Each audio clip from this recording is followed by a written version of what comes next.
എൻ്റെ എല്ലാ കൂട്ടുകാരും സുഖമായിട്ട് സന്തോഷമായിട്ടും ഇരിക്കുന്നു വിശ്വസിക്കുന്നു. നമ്മുടെ റോസയൊക്കെ ഇതുപോലെ ഹെൽത്തി ആയിട്ടും നല്ല പച്ച പോരോടിയൊക്കെ ഈ ഒരു ചൂട് സമയത്ത് ഇരിക്കണമെങ്കിൽ നമ്മൾ നല്ല നല്ല ഫെർട്ടിലൈസറുകളും അതുപോലെ തന്നെ റോസയിൽ ഉണ്ടാകുന്ന മുരടിപ്പും പ്രശ്നങ്ങൾക്കും എന്തെങ്കിലും സൊല്യൂഷനും സ്പ്രേ ചെയ്ത് കൊടുക്കണം. അപ്പോൾ ഇന്ന് ആ രണ്ട് കാര്യങ്ങളാണ് കാണിക്കുന്നത്. അപ്പോൾ നല്ല ബുഷിയായിട്ടും നല്ല പുതിയ തളർപ്പോടുകൂടി റോസ വരാനായിട്ട് നല്ലൊരു ഫെർട്ടിലൈസറാണ് ആദ്യം കാണിക്കുന്നത് കേട്ടോ. അപ്പോൾ വീഡിയോ സ്കിപ്പ് ചെയ്യാതെ കാണാം. വീട്ടിലേക്ക് പോകുന്നതിന് മുമ്പായിട്ട് ഇതുവരെയും എൻ്റെ ചാനൽ സബ്സ്ക്രൈബ് ചെയ്യാത്ത പുതിയ കൂട്ടുകാർ ആരെങ്കിലും ഉണ്ടെങ്കിൽ പ്ലീസ് എൻ്റെ ചാനൽ സബ്സ്ക്രൈബ് ചെയ്ത് സപ്പോർട്ട് ചെയ്തിട്ട് കുഞ്ഞിലേക്ക് തരാനും മറന്നുപോലെ. അപ്പോൾ ഈ ഒരു ഫെർട്ടിലൈസർ നമ്മുടെ ചെടികൾക്ക് ഒത്തിരി നല്ലതാണ്.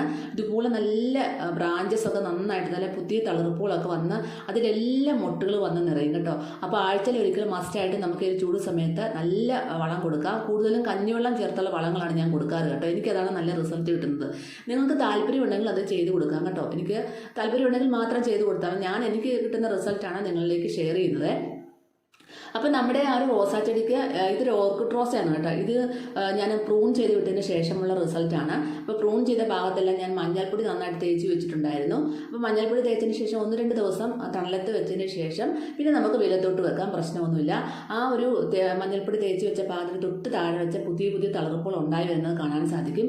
ആ തളിർപ്പുകളിലെല്ലാം നിറയെ പൂമൊട്ടുകളും നിറയും. പൂമൊട്ടുകൾ നിറഞ്ഞാൽ പിന്നെ അത് പൂക്കളാകാനായിട്ട് വലിയ പാടൊന്നുമില്ലല്ലോ അല്ലേ. നമ്മുടെ ചെടികൾക്ക് മുരടിപ്പാണ് പ്രശ്നം. മുരടിപ്പ് മാറിയില്ലെങ്കിൽ നമ്മുടെ ചെടികളിൽ പൂക്കളൊന്നും ഉണ്ടാകത്തില്ല. ചിലപ്പോൾ ചില സമയത്ത് കുഞ്ഞു കുരുട്ട് പിടിച്ച പൂക്കളും മൊട്ടുകളും ഒക്കെ ഉണ്ടാകും. അത് വലിയ കാര്യമൊന്നുമില്ല. അതെല്ലാം നമ്മൾ കട്ട് ചെയ്ത് ഒഴിവാക്കണം. അതിനെ ആ റോസയെ നന്നാക്കി എടുക്കണം കേട്ടോ. അതിന് മുരടിപ്പ് മാറാനായിട്ട് നല്ലൊരു സൊല്യൂഷനൂടെ പറഞ്ഞു തരാം കേട്ടോ. ഇങ്ങനെ നമ്മൾ ഓരോ കാര്യങ്ങളും നമ്മുടെ റോസാ ചെടികൾക്ക് മാറി കൊടുക്കുന്നത് കൊണ്ടാണ് നമ്മുടെ ചെടിയൊക്കെ നല്ല ഹെൽത്തി ആയിട്ട് വരുന്നത്. ഇത് കണ്ടോ, ഈ ഒരു റോസ കണ്ടോ, നല്ലൊരു റോസയാണിത്. അത് ഒരു വെറൈറ്റിയാണ് കേട്ടോ. അതിന് നല്ലപോലെ പൂക്കൾ ഉണ്ടാകുന്നുണ്ട്. എല്ലാ റോസകളിലും പുതിയ കട്ട് ചെയ്ത ഭാഗത്ത് പുതിയ തളർപ്പുകളും ഉണ്ടാകുന്നുണ്ട്. അപ്പോൾ ഇന്നത്തെ ഒരു ഫെർട്ടിലൈസർ എന്ന് പറയുന്നത് തേങ്ങാവെള്ളമാണ്. തേങ്ങാവെള്ളം മിക്കപ്പോഴും നമ്മുടെ വീട്ടിൽ നമ്മൾ വെറുതെ കളയുന്ന സാധനമാണ്. നമുക്ക് ഇനി വെറുതെ അത് കളയണ്ട. അപ്പോൾ തേങ്ങാവെള്ളത്തിൽ ഒരുപാട് ഗുണങ്ങളുണ്ട് കേട്ടോ. ഇത് ഞാൻ 1 കപ്പ് പുളിച്ച തേങ്ങാവെള്ളമാണ് എടുത്തിരുന്നത്. പുളിച്ച തേങ്ങാവെള്ളത്തിൽ ധാരാളം നൈട്രജൻ കണ്ടൻറ്റും പുളിക്കാത്ത തേങ്ങാവെള്ളത്തിൽ അന്നേരം തന്നെ പൊട്ടിച്ചൊഴിക്കുന്ന തേങ്ങാവെള്ളത്തിൽ ധാരാളം പൊട്ടാഷ് കണ്ടൻറ്റും അടങ്ങിയിട്ടുണ്ട്. വേണമെങ്കിൽ നമുക്ക് പൊട്ടിച്ച ഉടനെ നമ്മുടെ ചെടികളിൽ കുറച്ച് വെള്ളം ഡൈല്യൂട്ട് ചെയ്ത് നമുക്ക് ഒഴിച്ചു കൊടുക്കാം, സ്പ്രേ ചെയ്ത് കൊടുക്കാം. അതിൽ പുളിപ്പിച്ച ഉടനെ പുളിച്ച തേങ്ങാവെള്ളം നമ്മൾ നന്നായി ഡൈല്യൂട്ട് ചെയ്തിട്ട് നമ്മുടെ ചെടികളുടെ ചുവട്ടിൽ ഒഴിച്ചു കൊടുക്കാം, സ്പ്രേ ചെയ്ത് കൊടുക്കാം. പുളിച്ച തേങ്ങാവെള്ളം നമ്മുടെ ചെടികളിൽ ധാരാളം പെട്ടെന്ന് നമ്മുടെ ചെടികളുടെ വളർച്ച വേഗത്തിലാക്കുകയും നല്ല സൂക്ഷ്മാണുക്കളെ വർദ്ധിപ്പിക്കാൻ സഹായിക്കുകയും ചെയ്യുന്നു. അതിൻ്റെ കൂടെ ഞാൻ 1 കപ്പ് കഞ്ഞിവെള്ളത്തിലേക്ക് ഒരു കൈപിടി വേപ്പിൻ പിണ്ണാക്കിട്ട് പുളിപ്പിച്ച് വെച്ചിട്ടുണ്ടായിരുന്നു. അതും കൂടെ ഒഴിച്ചു കൊടുക്കുകയാണ്. അപ്പം നമ്മുടെ ഈ ഒരു പുളിപ്പിച്ച 5-6 ദിവസം പുളിപ്പിച്ച കഞ്ഞിവെള്ളമാണ് നമ്മുടെ വേപ്പിൻ പിണ്ണാക്കിട്ട്. അപ്പം അത് നല്ലൊരു കീടനാശിനിയായിട്ട് പ്രവർത്തിക്കുന്നു. കീടങ്ങളുടെ ശല്യവും മുരടിപ്പും ഒക്കെ മാറാനായിട്ട് വളരെയധികം സഹായിക്കുന്നു. അപ്പോൾ ഇത് രണ്ടും കൂടെ മിക്സ് ചെയ്തതിന് ശേഷം നമുക്ക് ഒരു 5 ലിറ്റർ വെള്ളം നന്നായിട്ട് ഡൈല്യൂട്ട് ചെയ്യേണ്ടതുണ്ട്.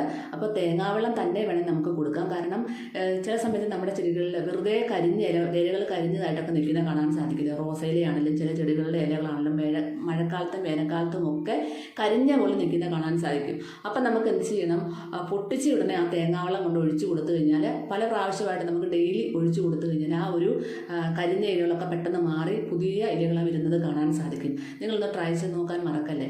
അതുപോലെ തന്നെ നമ്മുടെ ഈ ഒരു വളം നല്ലതായിട്ട് നമ്മുടെ ചെടികൾക്കെല്ലാം 1 കപ്പ് വീതം ഒഴിച്ചു കൊടുക്കുക. രാവിലെ ഒഴിച്ചു കൊടുക്കാൻ മറക്കല്ല കേട്ടോ. ഇനി നമ്മുടെ ചെടികളുടെ മുരടിപ്പ് മാറാനായിട്ട്, പ്രത്യേകിച്ച് റോസകൾക്കൊക്കെ ഈ ഒരു സമയത്ത് പെട്ടെന്ന് മുരടിപ്പ് വരാറുണ്ട്. അപ്പോൾ അതിന് മുരടിപ്പൊക്കെ മാറി കിട്ടാനത്തെ ഒരു സൊല്യൂഷനാണ് പറഞ്ഞു തരുന്നത്. അതിനായിട്ട് 1 ടീസ്പൂൺ ഹാൻഡ് വാഷും അതിലേക്ക് ഏതെങ്കിലും ഒരു ഓയിൽ, കോക്കനട്ട് ഓയിലോ വെജിറ്റബിൾ ഓയിലോ അല്ലെങ്കിൽ നമ്മുടെ വേപ്പെണ്ണയാണ് കുറച്ചും കൂടെ നല്ലതാണ് കേട്ടോ. എൻ്റെ കയ്യിലിപ്പോൾ വേപ്പെണ്ണ ഇല്ലാത്തതുകൊണ്ട് 1 ടേബിൾ സ്പൂൺ കോക്കനട്ട് ഓയിലാണ് ഞാൻ എടുക്കുന്നത്. അതിനകത്തേക്ക് നന്നായിട്ട് മിക്സ് ചെയ്തതിന് ശേഷം 1 ലിറ്റർ വെള്ളത്തിലാണ് മിക്സ് ചെയ്യേണ്ടത്. മിക്സ് ചെയ്തതിന് ശേഷം നമ്മുടെ ആ ഒരു റോസാ ചെടികളിലെല്ലാം ഇതുപോലെ നല്ലതായിട്ട് സ്പ്രേ ചെയ്ത് കൊടുത്താൽ മതിയാവും. നമ്മൾ ഒരിക്കലും കെമിക്കലായിട്ടുള്ള കീടനാശിനികളെ ആശ്രയിക്കരുത്. നമ്മുടെ വീട്ടിൽ തന്നെയുള്ള ജൈവ കീടനാശിനികൾ സ്പ്രേ ചെയ്ത് കൊടുക്കാൻ ശ്രമിക്കുക. അതുപോലെ തന്നെ ജൈവ വളങ്ങളും കൊടുക്കാൻ ശ്രമിക്കുക. ഇടയ്ക്ക് നല്ലൊരു രാസവളം കൊടുക്കുന്നുണ്ട്, കുഴപ്പമില്ല. കൂടുതലും ജൈവ വളങ്ങൾ കൊടുത്ത് ജൈവ കീടനാശിനിയൊക്കെ കൊടുത്ത് നമ്മുടെ ചെടിയെ സംരക്ഷിക്കാൻ ശ്രമിക്കുക. കെമിക്കലായിട്ടുള്ള കീടനാശിനികൾ കൊടുത്താൽ അന്നേരം ഒരു റിസൾട്ട് കിട്ടും. പിന്നീട് നമ്മുടെ റോസ പെട്ടെന്ന് നശിച്ചു പോകുന്നതായിട്ട് കാണാൻ സാധിക്കും. ഏത് ചെടികളും അതുപോലെ തന്നെയാണ്. അപ്പം നമ്മുടെ വീട്ടിലുള്ള ഒരുപാട് സാധനങ്ങളുണ്ട് ജൈവ കീടനാശിനിയായിട്ടൊക്കെ ചെയ്ത് കൊടുക്കാൻ പറ്റുന്നത്. അതുപോലെ തന്നെ ജൈവ വളവും കൊടുക്കാൻ പറ്റുന്നത്. അപ്പോൾ അതൊക്കെ ചെയ്ത് ഇതുപോലെ മുമ്പോട്ട് പോകുന്നതുകൊണ്ടാണ് എൻ്റെ റോസയൊക്കെ ഇതുപോലെ ഹെൽത്തി ആയിട്ടും ഒക്കെ നിൽക്കുന്നത്. ഒരുപാട് പൂക്കൾ തന്ന റോസയാണിത്. വീണ്ടും പൂക്കളൊക്കെ കിട്ടാൻ വേണ്ടിയിട്ട് നമ്മൾ ഓരോ കാര്യങ്ങളും ധാരാളം മൈക്രോന്യൂട്രിയൻസ് അടങ്ങിയ വളങ്ങളൊക്കെ നമ്മുടെ വീട്ടിൽ തന്നെ നമ്മൾ വലിച്ചെറിയുന്നുണ്ട്. അതൊക്കെ കൊടുത്തു കഴിഞ്ഞാൽ നമ്മുടെ ചെടികളെല്ലാം നല്ല ഹെൽത്തി ആയിട്ട് വളരും. അപ്പം ചെയ്ത് നോക്കാൻ